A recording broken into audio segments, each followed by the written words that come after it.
Hey, long time no see. Oh, Rachel, my dear daughter, it's been so long. I haven't heard from you for about half a year now. I was a little worried. How's work? Everything good? Well, I guess so. It's only my second year, so there's still a lot to learn. Really? That sounds tough.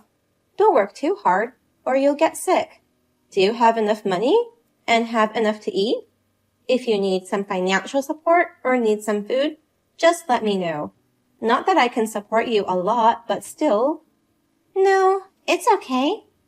I've already got a job and have my own income now. I can buy enough food for myself, so you don't have to go out of your way to send anything.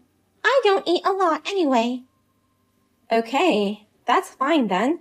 But if you ever need anything, be sure to let me know.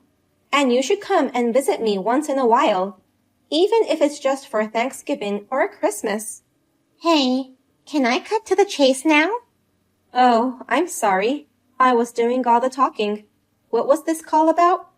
You know what? I'm getting married. What? You're getting married? I met him at a company social gathering. We've been dating for a year now, although I haven't told you about it. Well, that's very exciting. I'm surprised since it came out of nowhere, but congratulations. So, we're planning to have our wedding ceremony in 6 months, but I don't want you to come to the wedding. What? The man I'm marrying is a scion of a family who owns a big company. He's smart, kind, and very good at his work. His parents are kind, always dressed neatly, rich, and respectable. To such people, I was too embarrassed to tell them that I grew up in a single-parent home. So, I told them that I had no parents and that I was all by myself now. What? I can't believe you, Rachel. Why did you say that? I've always hated you. You're so shabby and lame. Seeing you, so miserable, struggling to make money, and living in that small dingy house, I just hated everything. What? I had to put up with everything because we didn't have any money. Clothes and school supplies were always secondhand or hand-me-downs from the neighbors. I was never given anything new. Due to work, you never came to school events. I was always lonely and miserable. It's true that you had to put up with many things because of my work. I couldn't pay much attention to you, and I made you sad. I regret that.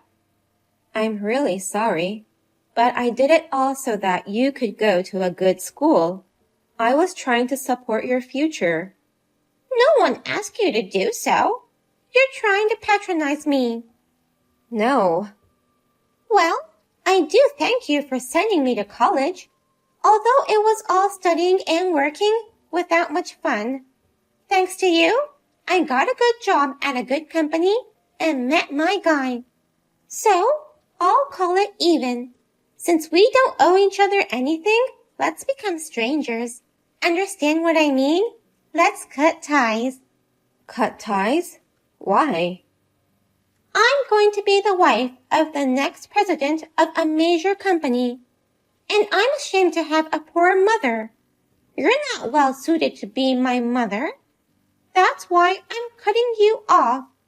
I don't want you to have anything to do with me ever again. I'm finally going to have a normal life. Don't get in my way. I understand. If you say so, then I guess I have no choice. It's your life. You can do whatever you want. But don't forget this. Your mother will always wish for your happiness. Who are you? I don't have a mother.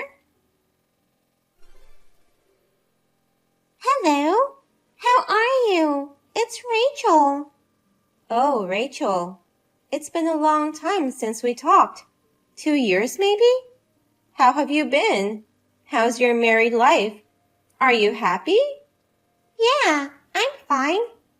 Well, you know, something to tell you, or rather a favor to ask you. Oh yeah, I have something to tell you too. I'm getting remarried. What? Well, actually, after hearing about your marriage, I felt the weight being lifted off my shoulders. So, I decided to enjoy my second life. I started going to a ballroom dance club in my neighborhood last year. I've always been interested in it, but I've been so busy that I didn't have the chance to go. Ballroom dancing? You? I thought I might be too old to start ballroom dancing, but it turned out to be so much fun. I made a lot of friends, and then I met my dancing partner, and we had good chemistry. His name is Mark Collins. His wife passed away 3 years ago, and his children are all on their own. He lives by himself now. The other day, he invited me to dinner, and he proposed to me and asked me to spend the rest of our lives together. Isn't that wonderful? So I'll be Helen Collins from next year. Wait a minute, that Collins guy? Doesn't he have a big house in the suburbs? That beautiful 3-story house with a large garden? Oh, you know him by any chance? Yes, that's his house. I visited his house for the first time after he proposed to me. It was so magnificent that I rolled my eyes. I had a classmate in my high school. She was Mark's daughter. I remember she was very rich. Judging from his house, I assume he is wealthy. But I'm not marrying for his money. I was attracted to his kindness and sincerity. We're both old, so we won't have a wedding ceremony, but we are planning to have a dinner party to meet his children. Oh, really? Well, that's perfect. Invite me, my husband, and my in-laws to that dinner. What? Why? Actually, my husband found out about you. He found out that I lied about not having parents, and that I was raised by a single mom, and that I cut ties with you. My husband and my in-laws became furious. They said, "How dare you disrespect your mother, who went through all the trouble to send you to college?" Oh, really? My husband and in-laws are disappointed with me. This whole image of being a good, admirable wife is now all ruined. They said they're considering of divorce. So, I want to make things right with you. That's why I called you today. By make things right, you mean you want to amend our relationship to be mother and daughter again? That's right. That's what I mean. I'm going to apologize and ask for your forgiveness. My husband and in-laws shall see while I do so. Then, I think I can avoid divorce for now. If you're going to remarry, I won't be ashamed to introduce you to them anymore. It's also a good thing that your partner is rich. I don't think it's a bad idea for us and Mr. Collins to become relatives. There are many advantages for you too, right? Don't you think? So please, think of it as helping me. Well, Rachel, it's none of my business. What? I'm saying that I'm refusing to do so. Why should I let you use our dinner party to avoid your divorce? Mark and I are not your tools. You already found a job, got married, and become an adult. You are supposed to take care of your own misbehavior, right? Don't depend on your parents forever. Oh no! Why? You sowed the seeds yourself, didn't you? You lied badly and deceived your husband. Now you're in trouble for that. Besides, you cut ties with your own mother to make yourself look good. And now You want to rely on her when it suits you? That's too selfish of you. I'm too ashamed to introduce such a shallow daughter to Mark. Oh no! If you don't help me, he might divorce me. Please, just show your face to my husband and in-laws for a minute. You said you wished for my happiness. Sure, I said I wished for your happiness, but just wished. I won't interfere with you in any ways. Happiness is something you have to grasp yourself. Don't say that. I don't want to get divorced. I don't want to miss out on this opportunity of being married to a wealthy family. Please help me, Mom. Oh my God, who are you? I'm sorry, I'm having trouble remembering who you are. What are you talking about? You've been talking to me normally just a few seconds ago. Mom? Mom? Oh my God, you're crazy. I don't have a daughter. I ignored all her calls, blocked her number and emails. I moved out of the apartment I was living in and completely insulated myself from her. After that, Rachel's husband contacted me. He apologized for their rudeness, even though they did not know about my existence. Rachel's relationship with her husband became strange because of this incident. In the end, they got divorced. She got kicked out of their house and moved back to the apartment she had lived during her college days. Her standard of living dropped drastically, and she is struggling to pay off her scholarship. I also apologize to Rachel's ex-husband for the trouble my daughter has caused him. After that, I never had anything to do with Rachel or anyone related to her. I married Mark a year later. Mark's children are kind to me, and I live a happy life now.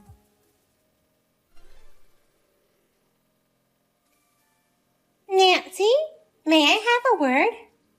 Oh, Katie, it's been a long time. Can I ask you a favor? What? I'm going back to my hometown tonight. Please come over to my parents' house and help me unpack my things. You're coming home? Help you unpack? I got divorced, so I'm going back to my parents' house. What? What happened all of a sudden? It's just so out of the blue. I couldn't believe what you just said. I mean, you've only been married for 6 months. Do your parents know about this? I just sent them a text. Oh, that's too sudden. But I've already said goodbye to their house and packed up all of my belongings. I have no choice but to go back to my parents' house. So, please make sure there's enough room for me to sleep tonight. Anyway, be careful on the way. Nancy, is this a good time? What's up? Today, I have a date with my boyfriend. Oh, you have a boyfriend already? That's not the point. I need to meet him at the point. Can you drop me off at that shopping mall in downtown? You want me to drive you there? It takes 2 hours to go there and back. I'm sorry, but I can't. I'm busy today. Ha ha ha! No way! How can a jobless person be busy? You know what, Katie? I'm not jobless. Huh? I've explained it to you many times. I'm working from home because my office changed the system to remote work. Ha ha ha! You're not gonna fool me. You work at a factory. How can you work remotely when your job is an on-site thing? Don't lie to me. Let me explain then. It's true that our company has a strong image as doing factory work, but I am not assigned to the factory department. I work remotely because I'm in a department where work can be completed remotely. Okay. Remote work using a PC, huh? That's the kind of thing people like my boyfriend does, who work for IT companies. There are lots of people who work remotely, even if they don't work for an IT company. In short, my poor sister-in-law, Katie, you're embarrassed to be jobless, so you're pretending to have a job. Huh? So miserable. That's not true. Enough talking. Hurry up and come pick me up. I can't. Why? Today I'm working. Huh? What is a jobless person saying? Employees who work remotely have a few days a month to go to the office in person. Today is that day, and I've already arrived at the office. What? My break time is over. Bye. Hey! I'm going to be late for my date if I take the bus now.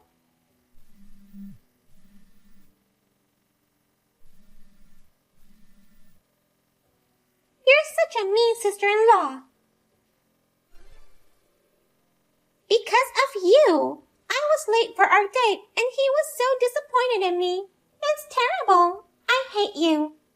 Good evening, Katie. Are you talking about that date you texted me earlier? Don't blame me for that. I was late because you didn't take me there by car. It's all your fault. He's strict about being on time. He was in a bad mood during the date. Next time I come late, he'll definitely dump me. If you wanted me to drop you off, you should have at least told me the day before. You're jobless, so you're not busy, right? Even today, you just used the car to hang out, and it was too much trouble to come back. So you lied saying you went to work. I know what you're thinking. I work for a company. Of course I have to go to work. You're always at home. That means you're not working. It's just that I work remotely and not go to the office every day. There's no way you can do factory work from home. I've been telling you that I do desk work. That's enough. I get it. I'll get proof that you're jobless. A woman like you who's leading an easy life with my brother's money. My brother should divorce you ASAP. Hey, Katie.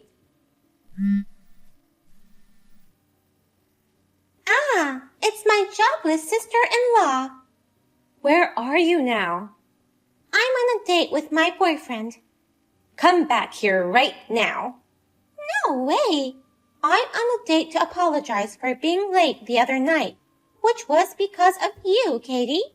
Maybe I won't be coming home tonight. You messed with my PC. Huh? What are you talking about?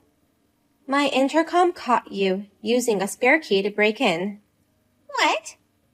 I also have a security camera in my workroom. It caught you tampering with my PC. You still think you can get away with this? That's too bad. I didn't expect you to find out so quickly. So you admit it? Yes, I did it. There was a folder named Work. I deleted the whole folder. Did you see what was in the folder? I couldn't see it because it was locked. I guess there were some downloaded games or something in there. I'm sure the folder named Work was just a dummy. Now, you can't play games on the PC anymore. Serves you right. That PC is exclusively for work. Huh? The work folder is where I stored all my proposals and reference materials. Huh? Proposals? Reference materials? That's the kind of work you do at a factory company? I told you, the company has a strong public image of factories. In order to make a product in a factory, you need a department that comes up with ideas of that product. I'm in a department that invents new products. That's basically a desk job, which means I can work remotely. Do you understand? What? Well, so that means you deleted my work-related data. Oh, I can't just let it go. So I reported this incident to your parents. Oh no! I heard what happened to you. The reason of your divorce was a debt of $30,000 caused by your spending spree. But you still haven't started working? Well, that was... You called me jobless, but in fact, you are the one jobless. And you even have debts. You're so pathetic. A jobless, debt-covered woman who got divorced. Ha ha ha. Shut up! Oh, I have a message from your parents. Get out of my house, you disgraceful, jobless, troubling bitch, is what they said. Oh no! And so, Katie was kicked out of her parents' house and started a life of paying off her debts without any support. By the way, she was dumped by her boyfriend at that time. When she showed him our exchanging texts and complained about it, he scolded her and broke up. Why? She said and cried. She went home with her makeup falling off, resulting in a black, messy face or something. Also, about the deleted work folder. To my surprise, it was saved.